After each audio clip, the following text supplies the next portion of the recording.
go out in the hallway and have a cookie or two and some sodas and have more discussion, I hope. We have one of the big names in graphics. Tony's been involved in every aspect of SIGGRAPH, the important graphics community in the world. But more than that, he's been running the research laboratory at Pixar for, I don't know, a decade or two. And is really one of the visionaries for Disney itself, thinking about what direction the place might go. Not that anyone, in a company that big has control over that, but I'm really excited to have him here, and we have a good turnout, so thank you for that. And I think that our next talk will probably be in the fall. I don't think we have more for the summer, but with that, Tony, great. So I think the only part of that was true is that it's hard to have impact at Disney as an individual. As Ted said, I'm currently running the research group at Pixar. And what I'd like to do today is talk about why we have a research group, how we pick problems, what kinds of solutions we look for. And then I'd like to talk a little bit more in depth about two fairly recent projects in fairly different directions. So that's roughly the plan. But I'd like to start out by giving a snapshot of the movie-making process itself, at least as exemplified at Pixar. And hopefully with that background and that context, it will be easier to understand some of the research areas that we work on and how we think about our jobs. I'm going to sell this. So the movie-making process all starts with story. It takes roughly 4 years from start to finish between the time the first story artists and directors begin, throwing around story ideas to really see it in the theater. And broadly speaking, the first 2 years of that 4-year process is spent on pre-production and story design, and the last 2 years is spent in digital production, actually building digital assets and doing animation and doing rendering. It's never really that clean. It's always very messy, but in aggregate, it kind of works that way. Here's something called the story reel. Any of you heard of P. Sherman 42 Wallaby Way, Sydney? Actually, it's your computer. That's what's doing it. Turn it up. And the story reel is a fairly fast to produce representation of the film itself. And so we'll take these little thumbnail sketches, put them on videotape, or now digital video, and the story teams will first show it to each other and refine, and then start showing the reel to a larger and larger audience within the studio. We'll typically have full studio screenings of a film 3 or 4 times in the lifetime of the film, and the first 1 or 2 are in this story reel format. And even though it looks very crude, when the story is working well, after the first couple of minutes, you forget that you're watching sketches. You get caught up into the storyline, you get caught up into the world, you get caught up into the characters. And we really want to achieve that level of immersion in the story before we ever start cutting any digital assets. Now again, we never actually realize that goal, and we always have story crises late in the game, or we often do. But the story reel is a very important piece.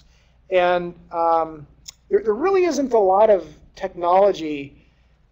There aren't a lot of technology advances at this stage. We use Photoshop now instead of sketching on paper, and we use QuickTimes instead of videotape. But it's really mindshare limited at this point. It's just extraordinarily difficult to come up with compelling stories. Has anybody in here tried to write a novel or play? Okay, so maybe not firsthand experience, but it's a really difficult process. As the story starts to gel, the art departments start ramping up to create a lot of concept art to help discover the characters that are going to participate in this in the story, and the worlds that they're going to live in. So here's a bunch of concept art from Monsters Incorporated. How many of you have seen at least one of our films? Okay, good. Has anybody seen them all? Okay, a couple of. Great, great. All kinds of different media are used in this concept art stage. Pastels, charcoal, oil, Photoshop, photography, combinations of all of the above. It's really whatever tool is going to allow the concept artist to communicate their ideas as quickly as possible to the director so that they can refine and refine and refine. It's all an iterative refinement process.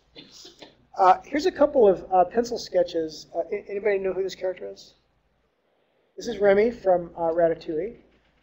These are called personality poses, and I think you can see why. Just from these two sketches, you start to get a sense of who this guy is. And these pencil sketches also play a role later as the digital models are being built, because the digital models are going to have to be able to hit the poses that that the art department has laid out in these personality poses. The guy on the left here is Linguini. He's the human sidekick to Remy.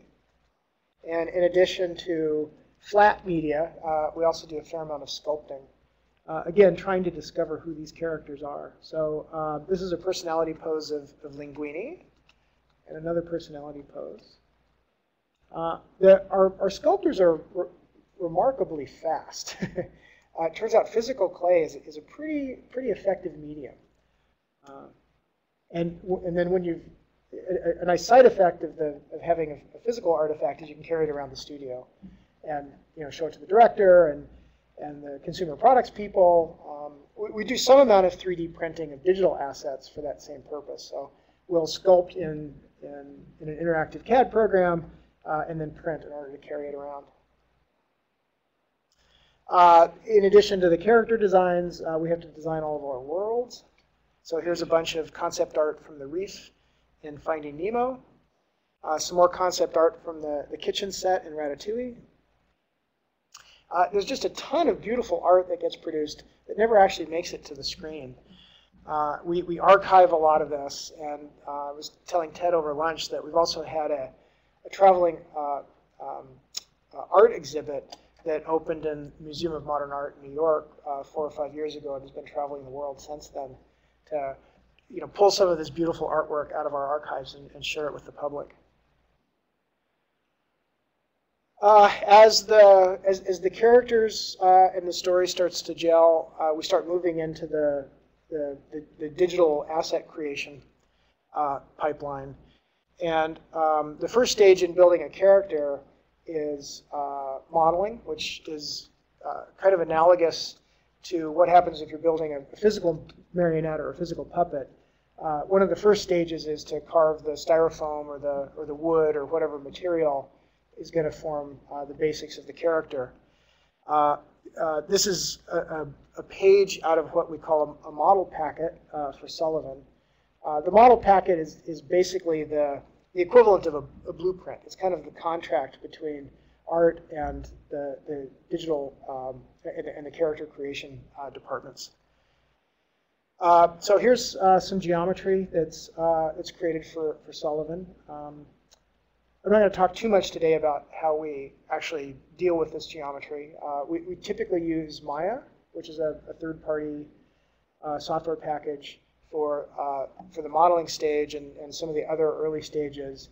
And from then on, the production pipeline is almost exclusively in-house proprietary software that we've developed over the first 20 years of the company or so, and then went back and did a ground-up rewrite of everything in our pipeline. That's been going on for the last several years, and it'll first hit the screen in about 2 weeks. Our next film is called Brave. It comes out June 22nd. And it's the first film that we've done with kind of version 2 of our in-house animation software. One of the next stages in building a character is called rigging, and that's analogous to adding strings to a physical marionette.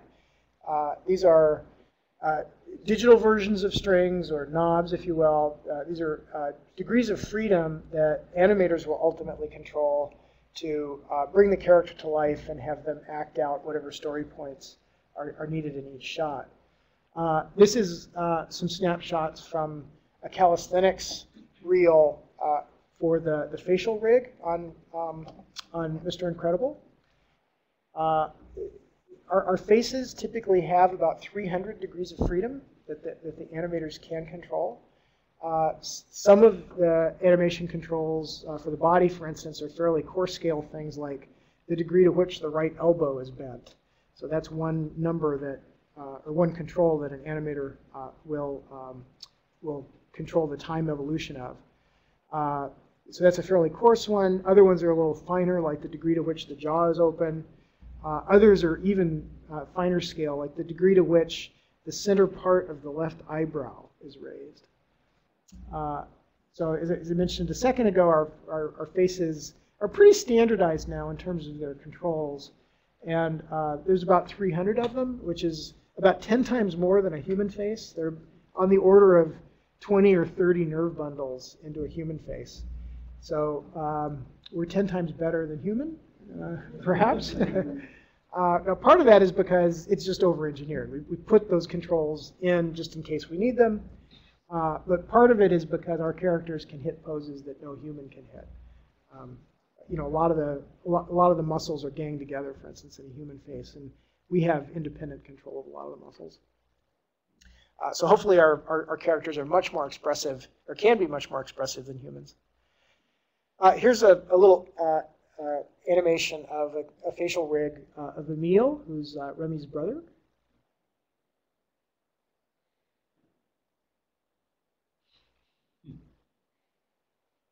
So an animator created this motion, and animators think of themselves as actors. That's really what they bring to the film. They're just acting through these virtual characters rather than through their own bodies. The way they achieve that level of acting is by controlling these degrees of freedom over time. So under the hood, there are all these animation curves that at every point in time tell the model the value of each of those. We typically have about 1,000 controls, 700 to 1,000 controls overall on a character. So at every instant in time, the animator has specified what value each of those controls is going to have. Here's a little test of a body rig. Again, this is Emile.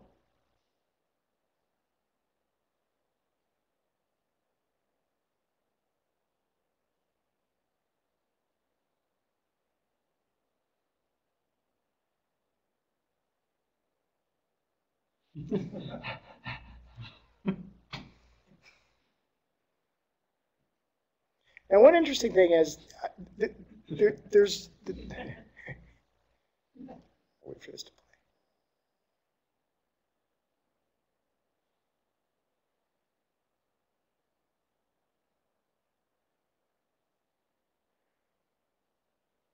play. So one interesting thing is there was no computational physics going on there. There was no gravity. There was no volume preservation. There was no simulation of muscles going on. Any effects that you saw that looked like those physical characteristics were created through the brilliance of our animators. So in fact, much of that motion is very non-physical.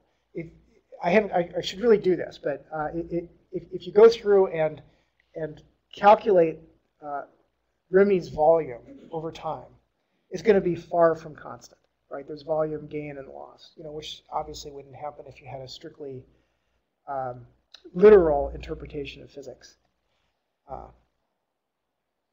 So for us, physics is kind of a starting point. Shading is another stage in character construction that's kind of akin to spray painting a physical model. So this is where the way the character, the parts of the character are going to respond to light is described. That's done by the shading department. Again, heavily driven by the art department. So these are all pages from the model catalog for Sullivan. The same has to be done for worlds. We have to create all the objects that populate our worlds, the environments in which the story takes place. And one of the stages of the process that is really underappreciated that I'd like to call out here is called set dressing. So if you look at this kitchen environment, during the story, you don't think much about the complexity of the kitchen itself. But somebody had to go in and model each of those plates and each of those pots and every little nut and rivet and place all that material in the environment to satisfy the production designer and ultimately the director. So next time you see one of our films, for a moment, step out of the film and look around at the environment and just appreciate the complexity that appears on the screen. And then jump right back into the story, please. One of the last stages is called lighting. And that's where by the time a lighting artist gets a shot, the virtual environment has been assembled, the virtual characters have been placed in that environment, they've been animated, so all the action is taking place.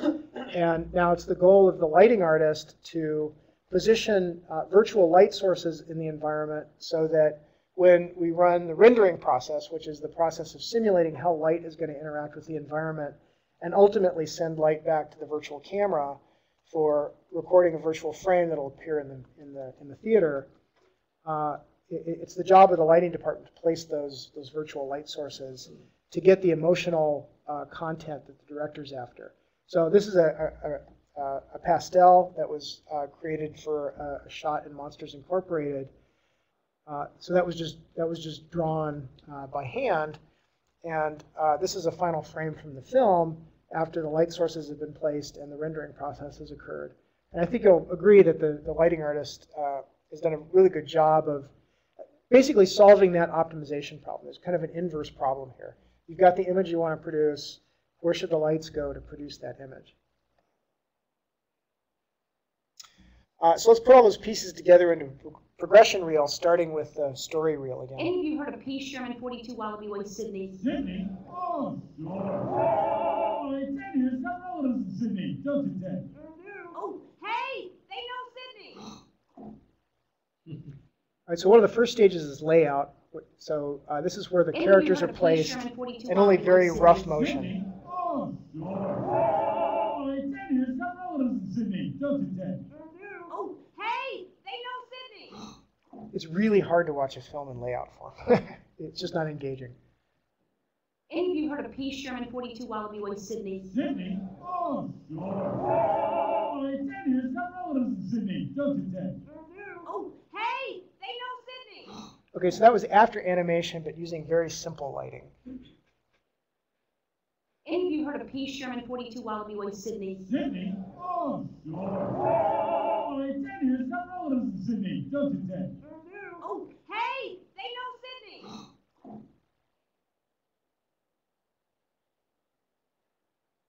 Any of you heard of P. Sherman 42 Wallaby Way, Sydney? Sydney? Oh, sure. Oh, Ted here's got relatives in Sydney, don't you, Ted? Oh, hey, they know Sydney. And it's pretty much as easy as that. So, so go for it. One of the stages that was shown in that progression reel was called crowd simulation. And that brings up an interesting point. I mentioned earlier that physics is kind of a starting point for us. And the way the animators and the rest of the studio think about motion is there are two very different kinds of motion. There's what we call primary motion. That's the motion of the characters and their faces that really conveys the emotion in the shot, the acting. And then there's all the secondary motion, which is maybe the way the cloth, the detailed way the cloth moves, or the detailed motion of each of those little fish in the school, or the way that hair blows in the wind. That's all secondary motion that the animators don't necessarily want to have to hand sculpt everything. They're fine with with leaving the creation of the secondary motion to automated tools that are ultimately various versions of cartoon physics for us. And one example was the crowd simulation that you saw there. There were probably several hundred fish in that crowd, and the detailed motion of each fish was produced procedurally through a simulation system, a crowd simulation system, with only fairly high-level guides that were dropped in by animators and artists. A lot of times in the academic research community, we see a real trend toward working on projects that want to fully automate a piece of the movie-making process. And that sort of full automation is interesting from an academic point of view, but it's really not appropriate for use inside Pixar. What we're after is finding ways to amplify the artist's input and give them control over the truly creative aspects of the problem, but not replace them, which is a lot of what the academic research seems to be about. Any questions about the movie-making process before we kind of move off to the second piece of the talk? Yes. The main question was sort of how, when you say the art department, the shading department. I'd make a nose on that. Yeah, the lighting department. It's interesting ringing here. How big are these things? In a typical movie like this, is it groups of 3 working at each stage, groups of 10, 100? I have no idea of the size. Yeah, the size of a production crew varies over time. So initially, when it's the story team, it's a handful of people, 3, 4, and a couple of production assistants. And then as the film progresses, you'll get different departments sort of ramping up, hitting their peak, staying at a peak for a while, and then ramping down. And those departments, shading, lighting, modeling, can hit peaks of 20, 30, 40 people. And you've got several of those going on at a time. So it's definitely a team sport. It's not something that a brilliant director does with 1 or 2 other confidants in a back room. It's a big scale effort. It's not too different in scale, I think, from the design and construction of a fairly large building. So just what's an example of a surprise that you guys have had through this, multiple checks and stuff that would kind of be interesting or entertaining to remember?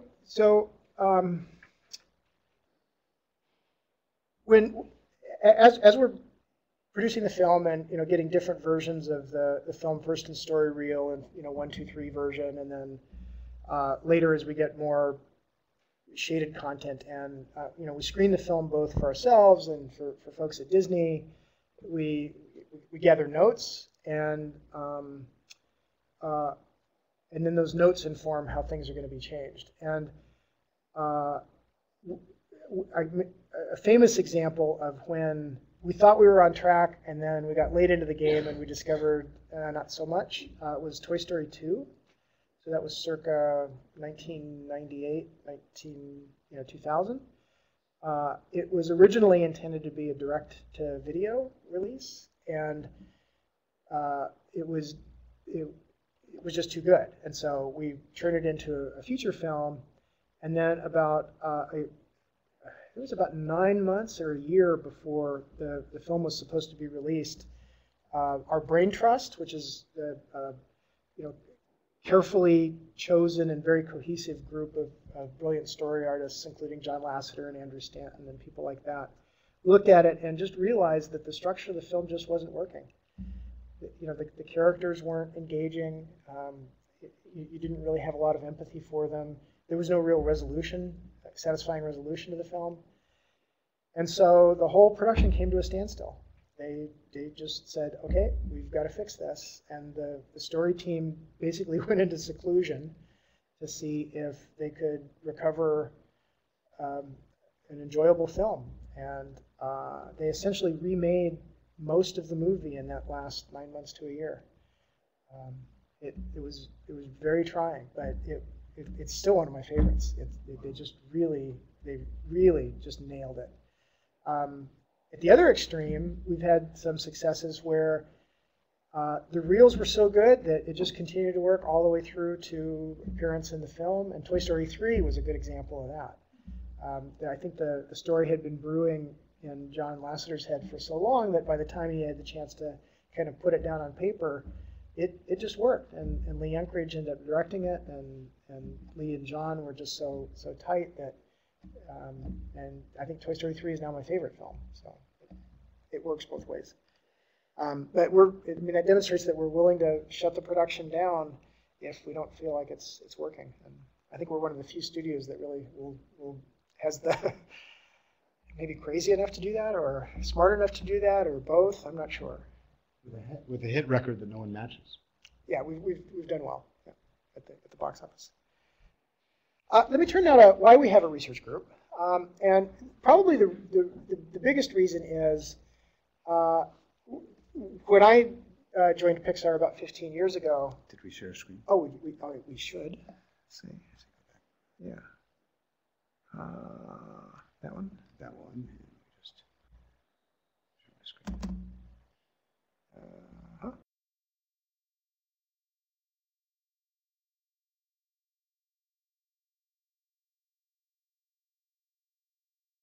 Desktop? That's fine. Just not used to it. These funny machines? Yeah, these men. Proprietary. So when I started at Pixar about 15 years ago, we knew how to do so little.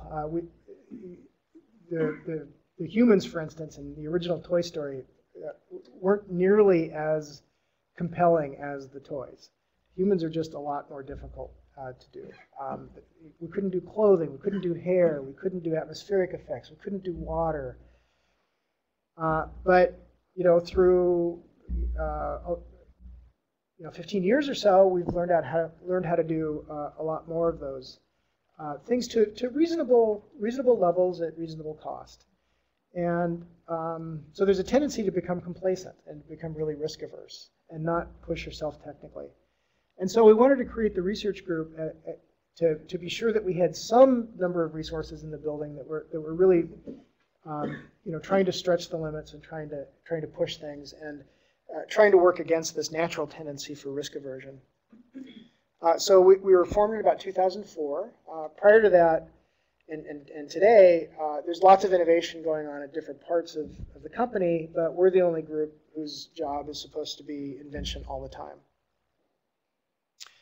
And our basic mission is fairly simple, and it's to look for those risky problems. And they might be risky because they're long, because they'll take a while to pay off, or they might be risky because the probability that they'll pay off is short, but it could be demonstrated in a short period of time. We have about 8 researchers currently, and postdocs and interns.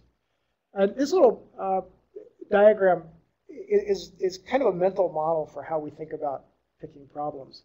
So let's talk about time to delivery out here on the horizontal axis. And there are many kinds of risk, but let's just pick out the intellectual risk, just not knowing how to do it at all. Other kinds of risks are engineering risks or project management risks or those other things, but let's factor those out because those are always present.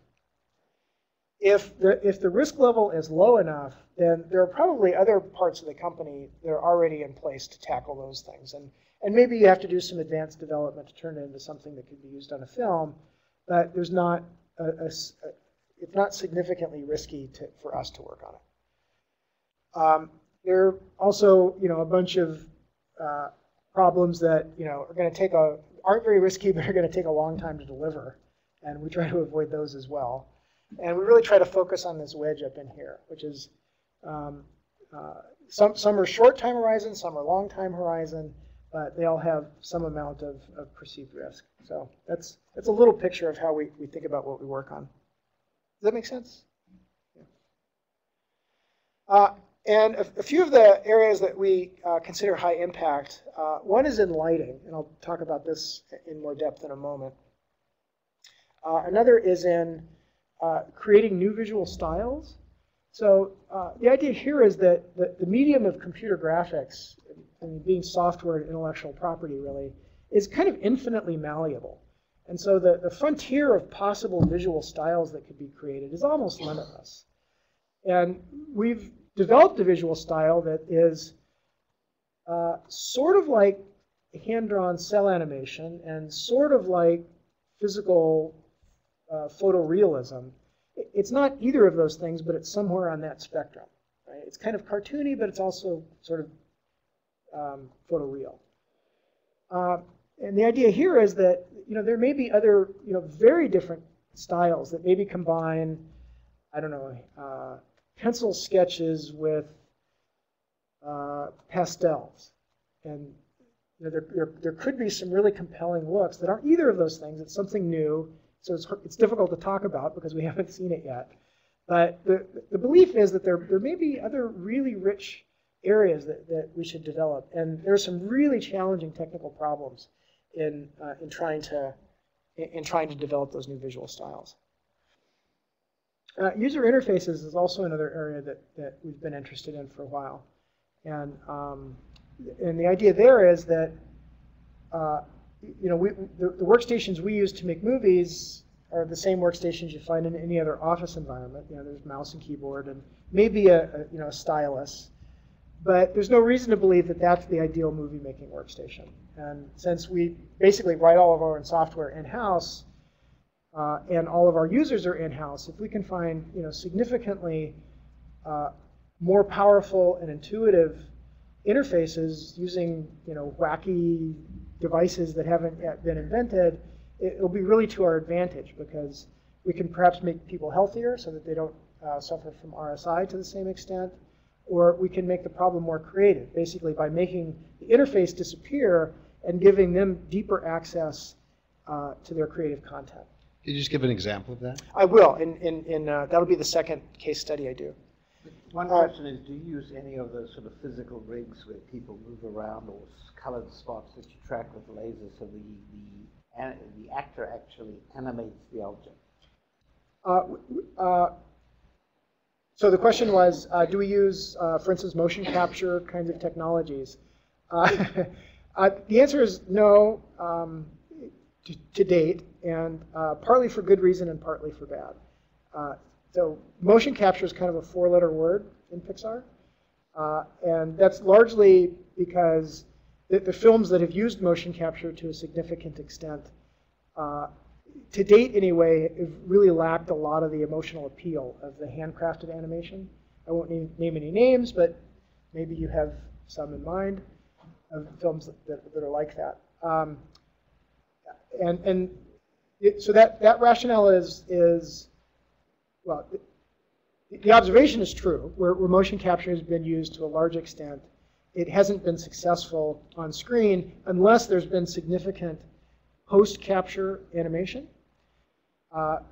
That'll change over time, and we may get to a stage where actors really can, animators really can breathe the kind of life that they want to into their characters. So it's a little bit premature, but we may go there. I also wanted to mention that we're now part of the bigger Disney organization. And there are all sorts of other interesting research, risky problems in the parks, Imagineering sorts of things, or augmented sports casting, fancy versions of the first down line, things like that. And we reserve about 20% of our effort for looking outside Pixar at Disney problems. Let me talk about lighting real quick, and then I'll talk about the user interface work. So the opportunity in lighting is that the frame times, that is the time to take the input from the lighting artist and produce an image, is about in the order of hours, 1 to 12 hours typically. So imagine that you're a photographer and you move a light source and you have to wait 12 hours to see the effect on your subject. That's what the lighters experience.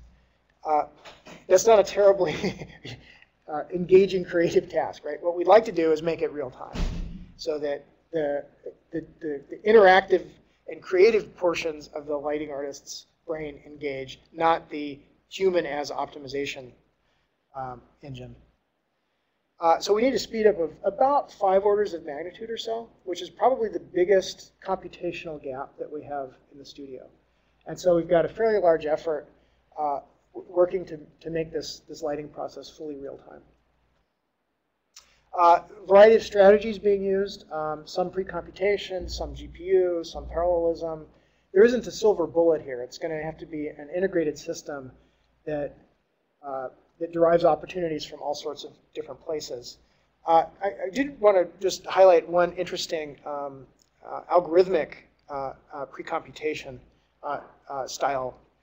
So this is a, let's see, let's go back here for a sec. So this is an image that incorporates what's called indirect illumination. So the idea here is that if light is hitting my eye or a virtual camera, it might have come directly from the light source, or if it might have gone through one bounce. But there are all sorts of interesting subtle effects, like the fact that I can, the area underneath the desk isn't completely dark. And I can tell that from here. That's because the light reaching my eye from down there has gone through multiple scatters between when it was emitted when it reaches my eye. And those multiple scattering computations can be extremely expensive because there are just so many possible paths to explore. So these are the kind of smooth results that you typically get with multiple scattering, but it's extremely expensive to compute. Can you see the graininess in this image? Okay. So typically what you get with quicker computation are these noisier approximations. And the reason is there's an integration problem being solved underneath with Monte Carlo techniques, and it just takes a while for the noise to diminish. Now, these still images, grainy still images, aren't terrible in and of themselves, but we have to create animation. And so the problem is that when those grainy images are animated, you just see flickering and popping to an extent to which the content itself gets lost. So, so one algorithm that two of the guys in my group came up with is take these grainy images that you can compute quickly. You'd like to produce smoothed versions of them, but you don't want to smooth everywhere because there might be sharp object boundaries, right, for around the silhouettes of those balls, for instance. Well, the idea they came up with is not to look at it image by image, but rather take an image sequence, for instance, inside a shot. So that's this first row. Compute noisy version of each of those, and then do basically statistical analysis to separate the noise from the signal to produce the denoised versions. And so the method they came up with can produce the denoised versions on the lower row at essentially the same cost as the noisy versions on the top. The cost of doing the denoising is essentially zero. It's based on principal component analysis, which I will skip in the interest of time. How many of you know what principal component analysis is? Yeah, very common statistical technique. So it's very fast. So here it is in motion. Yep. Here it is in. Out of curiosity, Yes. Are you able to animate the objects? Because that's the other big problem is when you start moving stuff within a Monte Carlo simulation, Yes. it really gets nasty. Yeah, yeah. So one of the nice things about the way they developed the statistical analysis is you can't have moving objects within the environment, not just moving light sources. Right. The second project I want to talk about a bit is a project in the area of user interfaces that we launched in about 2008. So it was, I think, just after the introduction of the iPhone, but predated the introduction of the iPad. At that stage, it was looking like multi-touch devices. They existed in the lab. It looked like it might be possible to make them cheaply. It was before they became ubiquitous, which is pretty much where we are now. And so we started looking at the extent to which large format multi-touch devices could help in this problem of creating content for movie making.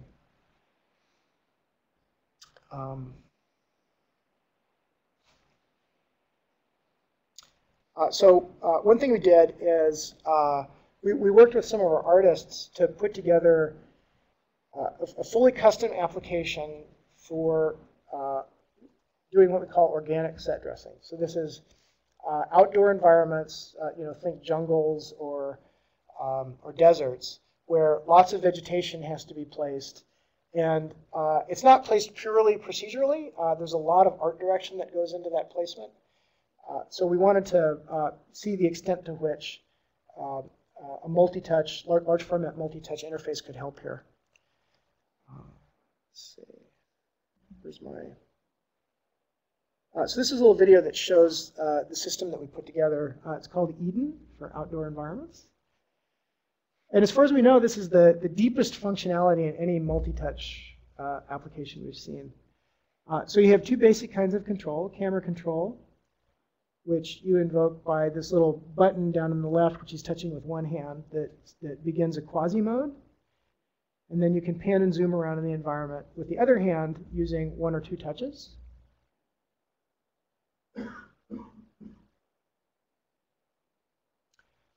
The other thing you can do is place and orient objects. So you'll notice he made a stroke with one hand over there in that stroke panel, brought in a palette of objects that he wants to use to populate this environment.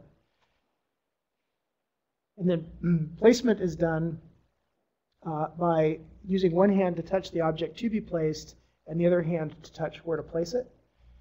So this is a lot more convenient than, say, drag and drop. There's no clutching. It's pretty fast. And then here is using multi-touch gestures to reposition some of the objects. And one benefit that we've seen here is that compared to interfaces that have been designed for mice, if you look at this same workflow done in a traditional mouse and keyboard interface, what you typically see is when you click on an object, you get a manipulator for that object, which has a lot of little tiny targets. And if you grab a target, say, to translate the thing, then you can pull it one way. If you grab a target to pull it another way.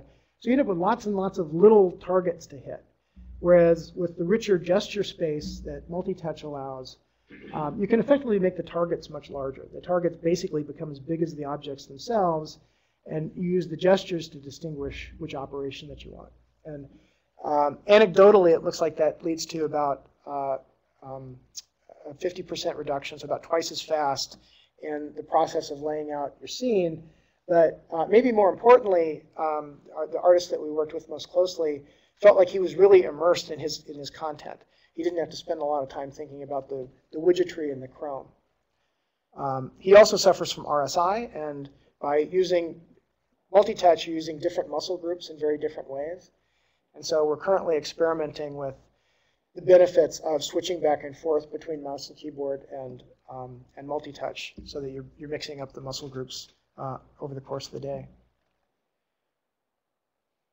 Here's some more placement.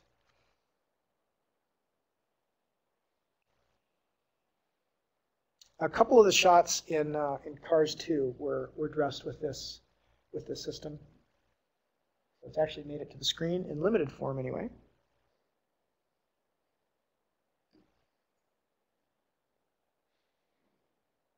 Can I take another 3 or 4 minutes? So one of the interesting software engineering issues that came up when developing Eden was we have about 25 different gestures that need to be recognized and bound to behavior for that application. And in Eden, the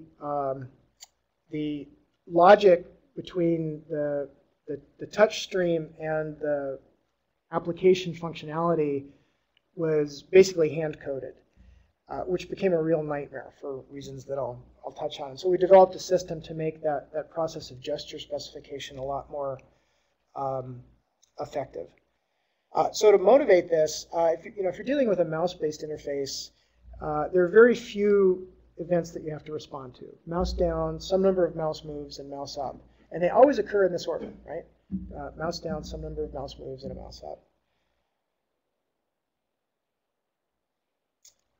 In most multi-touch APIs currently, they borrow that metaphor. So you get, these touches began, some touches have moved, and some touches have ended. But now the began, the moved, and the ended can be interleaved in arbitrarily complicated ways.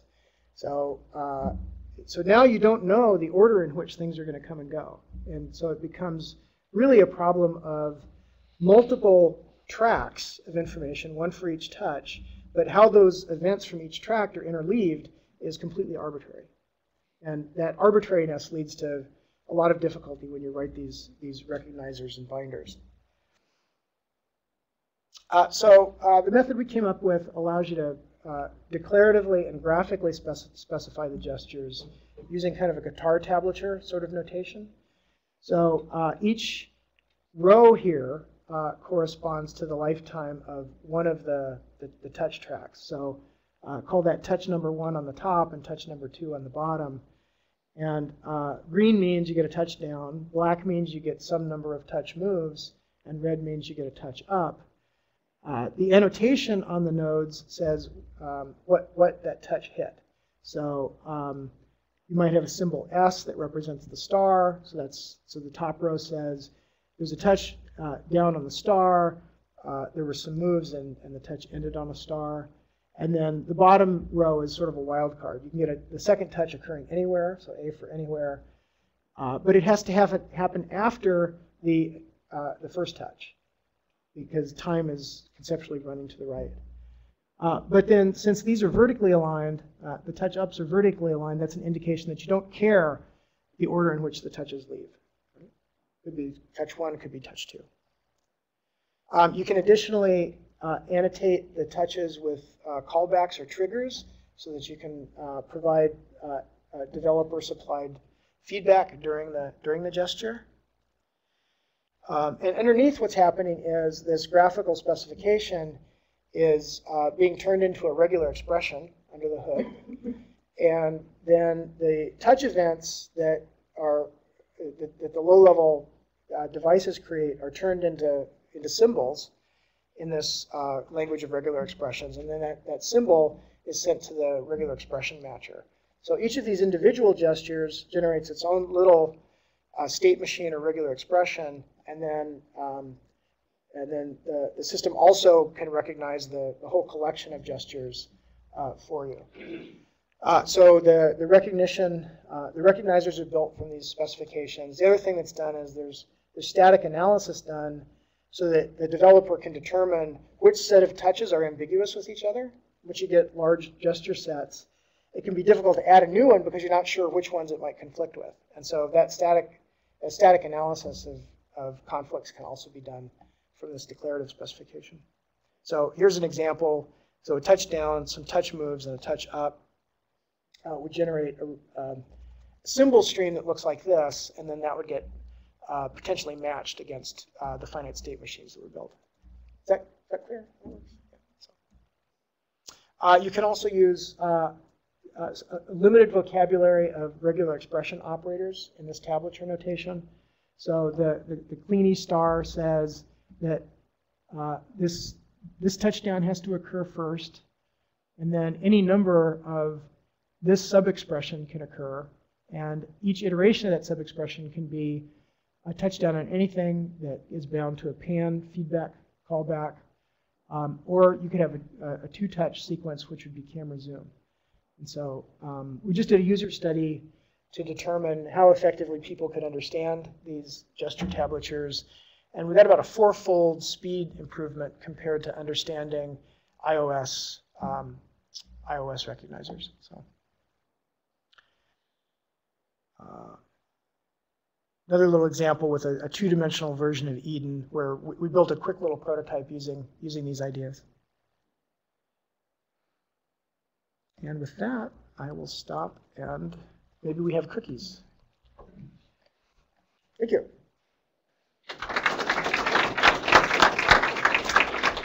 If some people would like to ask a question or two.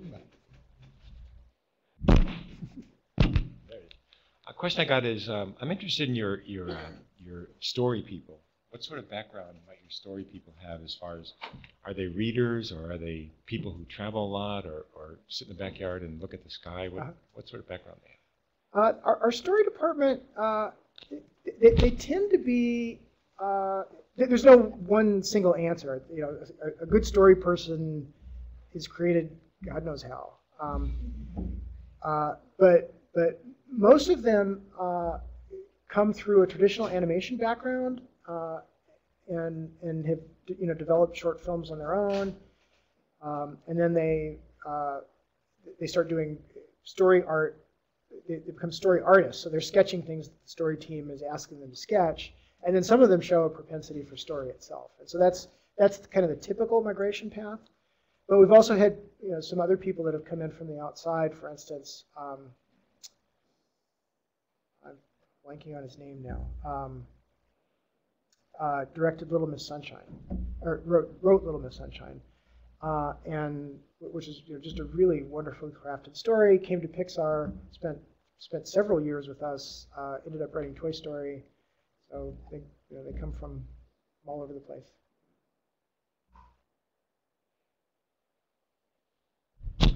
So I think if I remember correctly, like with cars, you had the trees on the side and you use fractals to animate them. So do you do that like before or when you hit a problem? Like who is responsible for like solving that on a technical side? Is it your department, or who solves those problems that just come up on the road? So some problems come up are motivated by a particular need of a particular film. Some problems are kind of ubiquitous to all the films, but maybe the films don't solve them because a film's budget, a film's time horizon for developing new technology is about 18 months to 2 years. So if it's going to take significantly longer than that to solve a particular problem, it's not worth that particular show taking it on. Some of the problems that come up specifically motivated by the show, many of those are solved by the technical staff that are working on that particular movie. Sometimes we'll get involved as well. A nice example of that, I think, is in Brave, one of the main characters has pretty wild red hair that is, in her hair is kind of a character in and of itself. And that's creating that hair and its motion is not something we would have been able to do previously. So some folks on the research group got involved and built a new hair simulator, a new hair model, and that was used on that film. And that was a very tight collaboration between some of the staff in my group and a lot of the people working on Brave. Well, I really enjoy the story about the tablature, about having computer sciencey kind of S expression turned into this unusual and new language for this new purpose. That probably is interesting to anybody that uses Androids or any other tablet of either. Yeah. And I think I think of Pixar as a special place where technology and art meet. Is what are impediments that other companies should be thinking about that should be simple to break down or hard to break down that you guys have kind of feel like you address in the way you do that? I think one of the things that Pixar has been particularly successful at is building a culture where both communities are really valued. I think most other film studios think of themselves as purely filmmakers, and so the directors and the editors and the directors of photography and so on have much greater status than than the grips or the set, the model builders and things like that. In Pixar, that balance is much tighter. So, and that really leads to a nice interplay between story and technical. John Lasseter likes to say that story drives technology, and technology inspires the art, and that's really both sides are true.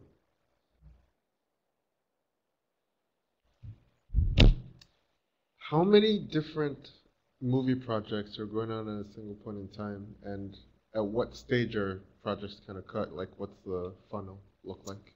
Well, we have our rate of output right now is about one a year, and it takes about 4 years start to finish. So that means that you're pipelined, and the pipeline has to be at least 4 deep to hit the output rate. It tends to be deeper than that because not every story that's in development actually gets greenlit and appears in the theater. So we probably have 50% attrition rate, maybe more. So at any one time we've got probably 8 to 10, 11 projects going at various stages. And then we have short films and other other shorter format things. We also create some assets for rides and attractions in Disneyland, for instance. So there are a lot of different projects going at any one time.